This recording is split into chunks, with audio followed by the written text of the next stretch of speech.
Something happened inside the royal family today that the public was never supposed to see, and by the time it was over, everything people thought they knew about power inside the palace had completely shifted in a single afternoon.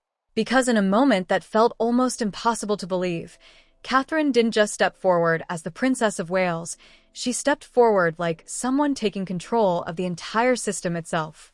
And standing at the center of it all was Queen Camilla. What unfolded wasn't a speech. It wasn't a ceremony. It wasn't even a traditional royal announcement. It was a public turning point, delivered in front of cameras, that allegedly triggered a chain reaction deep inside Buckingham Palace. And here's where things get even more intense. Sources claim that within hours of Catherine's appearance, internal communications inside the royal household went completely silent in certain departments, as if someone had suddenly taken command of the flow of information itself. But the most shocking part? Camilla didn't respond publicly. Not immediately. Not at all. And that silence may have been the beginning of her biggest loss of influence in years. Because what looked like a simple royal update on the surface is now being described by insiders as the start of a quiet but brutal shift in power that nobody outside the palace was prepared for. And it all started with one appearance, one statement, and one moment that changed everything. To understand why today's events shook the entire royal system, you have to look at what has been building quietly behind the scenes for months, maybe even years. Because long before cameras ever captured Catherine stepping forward in that moment, tension inside the royal household had already been reaching a point where silence was no longer sustainable. On one side, you have Queen Camilla, a figure who, for years, has carefully rebuilt her public image, reshaped her role, and positioned herself as a stabilizing force beside King Charles. But behind palace walls, insiders describe something very different: a growing sense of control battles, shifting influence, and increasing discomfort over how decisions were being handled behind closed doors. And on the other side, Catherine, the Princess of Wales, once seen primarily as a supporting royal figure, but more recently, someone quietly gaining respect, authority, and internal trust at levels few expected. According to palace chatter circulating among staff circles, Catherine's role had been gradually evolving into something far more operational than ceremonial. Not officially, but functionally. She was no longer just attending events. She was allegedly being consulted on internal strategy, public messaging direction, and long-term institutional stability. And that is where everything starts to change. Because when two powerful roles begin to overlap in influence, tension doesn't explode immediately. It builds in silence. Sources claim there had already been disagreements over communication control, charitable oversight, and internal financial transparency discussions, all sensitive topics that were never meant to reach public awareness.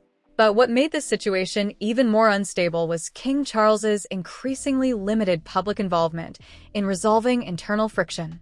Insiders suggest that as his focus remained on broader state duties, a vacuum of influence quietly formed inside the system, and that vacuum didn't stay empty for long. It started filling slowly and strategically. Now, at the center of all this tension, Camilla's position was still officially secure. Her title, her public role, her ceremonial authority, all intact on paper. But internally, something was shifting. Decisions that once flowed through her channels were reportedly beginning to be redirected, reviewed, or paused for additional approval layers. And that is when whispers started inside the palace. Whispers about oversight restructuring. Whispers about internal financial clarity reviews. Whispers that something bigger was being prepared behind closed doors. But nobody could confirm anything. Not yet. Because in royal systems, nothing moves loudly at first. It moves quietly until the moment it cannot be contained anymore. And that moment, according to multiple internal accounts, was about to arrive far sooner than anyone expected, because on a seemingly normal morning in London, an announcement was being prepared that would not just shift attention, it would shift control. It all exploded on a morning that initially looked completely routine, the kind of royal schedule day that usually passes without incident, without headlines, and without history being made. But behind the polished exterior, something had already been set in motion. At exactly 9:12 a.m. London time, cameras began tightening their focus outside Buckingham Palace. Not because of a scheduled royal event, but because of an unexpected movement inside the palace gates that insiders say was not publicly announced in advance. And then it happened. Catherine stepped forward, alone. No escort of senior royals. No visible coordination with King Charles. No Prince William standing beside her for support. Just Catherine walking into the center of global attention. At first, the statement she delivered sounded carefully worded, almost diplomatic. Observers initially interpreted it as another standard modernization message, the kind of controlled institutional update the royal family occasionally releases to signal progress. But within minutes, that interpretation collapsed. Because hidden inside her carefully structured words was something far more severe. According to analysts and leaked internal interpretations circulating among palace staff, Catherine's announcement triggered what is being described as a temporary financial oversight freeze protocol across multiple royal-linked charitable frameworks. And that phrase alone sent shockwaves through internal channels, because that was not just symbolic language. That was operational language. Within hours, communication lines inside certain departments reportedly became restricted. Access permissions were adjusted. Approval chains were rerouted. And at the center of that sudden shift was Queen Camilla's long-established network of patronage influence. But the most shocking moment didn't happen in public. It happened behind closed doors. Sources claim that as Catherine's announcement spread internally, Queen Camilla was informed that an urgent legal briefing had been initiated regarding structural oversight of charitable funds connected to multiple royal-linked trusts. And this is where the first twist hits hard, because Camilla was reportedly not given advance warning, not consulted, not included in the planning chain. She was informed after the mechanism had already been activated. And insiders say that was the moment everything changed. Because being excluded from the process didn't just signal disagreement, it signaled loss of control. And just when it seemed like the situation couldn't escalate further, a second development emerged from within palace legal circles that completely reframed what was happening. A sealed advisory document, referred to by insiders as a silent compliance directive, had reportedly already been prepared before Catherine ever stepped in front of the cameras. Which means the announcement wasn't the beginning of the operation. It was the confirmation that the operation had already begun. And that realization inside the palace triggered something even more dangerous. A race to understand who authorized it and what was coming next. What happened next didn't just escalate the situation, it completely changed the direction of the entire narrative inside the palace. Because once word spread that Catherine's announcement may have been tied to a pre-approved internal directive, confusion turned into something far more serious: urgency. And urgency inside a system like this never stays quiet for long. Within hours, palace communication channels were reportedly overwhelmed with internal requests for clarification. Departments that normally operate independently suddenly began cross-checking approvals, verifying authorization chains, and tracing the origin of the silent compliance directive insiders had mentioned earlier. But what they discovered only deepened the tension. Because according to multiple internal leaks, the directive did not originate from a single office. It had multiple layers of approval signatures spread across different senior advisory structures. And one of those layers allegedly pointed toward coordination involving Prince William's strategic office. That single detail alone was enough to shift the entire atmosphere. Because now this was no longer being interpreted as a simple administrative update. It was being viewed as a coordinated internal restructuring of influence. Meanwhile, outside the palace, social media began exploding. Hashtags referencing Catherine's statement began trending across multiple platforms within hours. Some users praised it as a bold move toward transparency and modernization. Others immediately speculated that something far more political was unfolding behind the scenes. Fake but widely circulated posts began appearing, claiming insider confirmation of financial audits, restricted oversight zones, and emergency compliance measures targeting royal-linked charitable networks. And then came the celebrity reactions, or at least what appeared to be them. Anonymous accounts claiming connections to royal insiders started posting cryptic messages like, "This isn't just an announcement. This is a takeover." The structure is changing faster than people realize. One side is already locked out. None of it was confirmed, but none of it needed to be. The narrative had already taken on a life of its own. And just as public attention reached its peak, another unexpected layer was added to the chaos. Reports began circulating that Queen Camilla had been urgently moved into a private, secured estate environment with restricted external communication access, pending internal review procedures. No official confirmation, no detailed explanation, just silence. And that silence became louder than anything else. Because in situations like this, what is not said often matters more than what is. And while the public focused on speculation, arguments, and trending theories, something far more critical was allegedly unfolding behind palace walls, a closed-door reassessment of authority itself. And according to insiders, that reassessment was about to produce a result nobody was fully prepared for, not even those who initiated it. By the time the situation reached this stage, the story was no longer contained within palace walls. It had fully escaped into the public consciousness. And once that happens, control becomes almost impossible. Across social media platforms, the reaction was immediate, chaotic, and deeply divided. One group of viewers praised Catherine's alleged actions as a bold step toward modernization and accountability.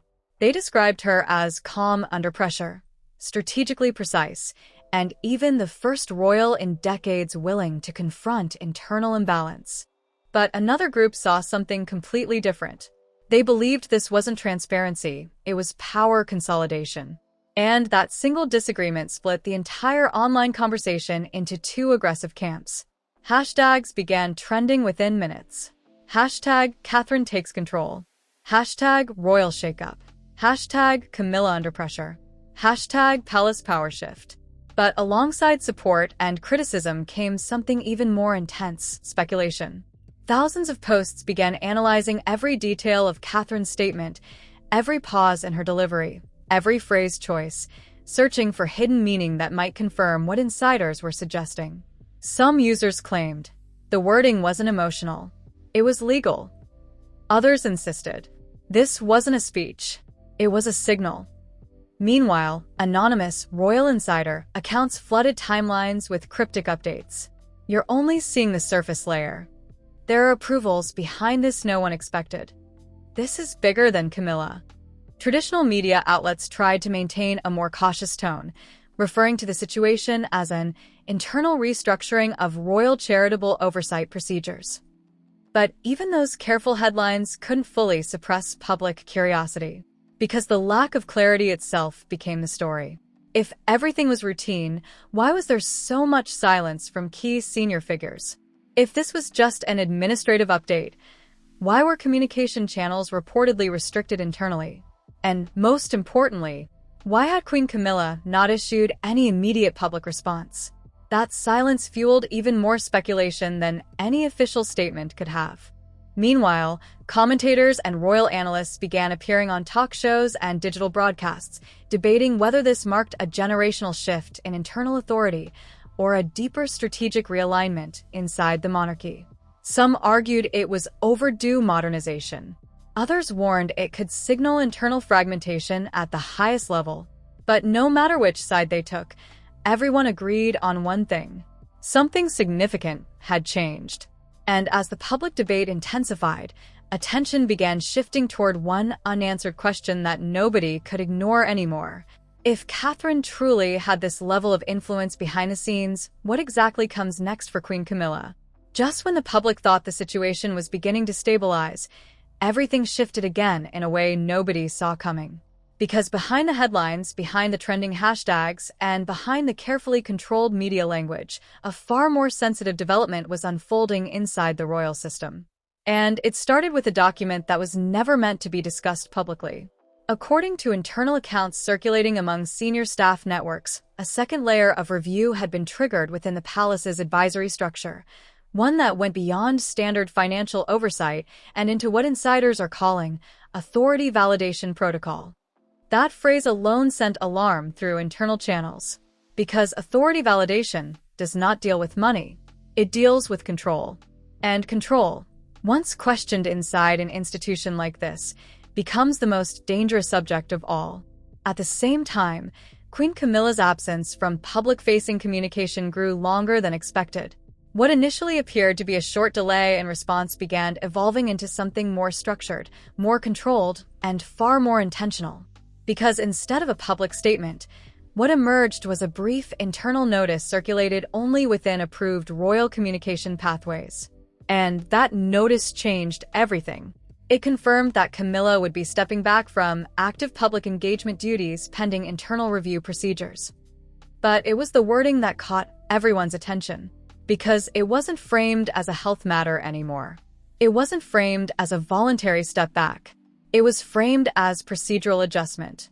And that subtle shift in language immediately sparked a new wave of speculation.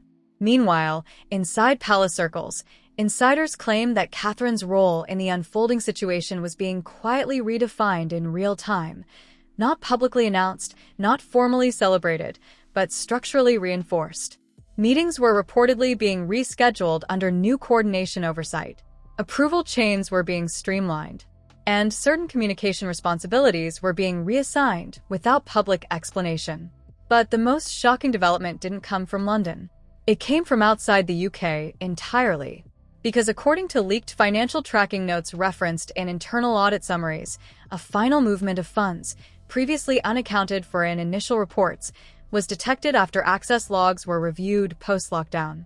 And that movement did not stay within British jurisdiction. It was traced to an offshore financial entity structure linked to a private trust network operating out of Montecito, California. And that detail immediately shifted the entire tone of the situation. Because Montecito is not just a location. It is a connection point that instantly redirects attention toward one of the most discussed and controversial offshoot branches of the royal family network, Harry and Meghan. Now, to be clear, no official statement has confirmed any involvement. No verified document has been released publicly. And no institution has formally linked the transaction to any individual beyond the structural trust itself. But inside analytical circles reviewing the audit fragments, the implication alone was enough to change how the entire situation was being interpreted. Because if even part of this financial trail is accurate, then what looked like a closed internal restructuring inside the palace may actually have extended far beyond it. And that raises a far more uncomfortable question. Was this truly a contained internal shift of authority? Or was it the beginning of a much wider financial realignment that crosses borders, jurisdictions, and competing branches of the royal ecosystem? And as analysts scrambled to verify the final gaps in the audit timeline, one final discovery emerged that froze the entire narrative in place. A missing segment of transaction history, just minutes before access was restricted, suggesting that not everything inside the system had been fully locked down when the changes took effect. Which means the most important question of all is still unanswered. Who still has access to what was left behind? And right now, that is the question that changes everything. Because if even a fraction of what insiders are suggesting turns out to be accurate, then this is no longer just a story about Catherine, Camilla, or internal royal adjustments. This becomes a story about control, information, and what happens when influence quietly shifts behind closed doors without the public ever being fully told the truth. But here's what makes this even more intense. We still don't know what the next official move will be. We don't know if there will be another statement. We don't know if Camilla will respond publicly. And we don't know if what was revealed in the final audit layer will ever be fully acknowledged. And that is exactly why this situation is still unfolding. Now I want to hear your thoughts. Do you believe this is a simple internal restructuring being blown out of proportion, or is something much deeper actually happening behind palace walls? And more importantly, do you think Catherine is acting independently, or is she being positioned as part of a much larger strategy we are only seeing the surface of? Drop your opinion in the comments, because this debate is only getting more intense as new details continue to emerge. And if you want the next update as soon as it drops, because this story is far from over, make sure you like this video, subscribe to the channel, and turn on notifications, because the next development could completely change everything again.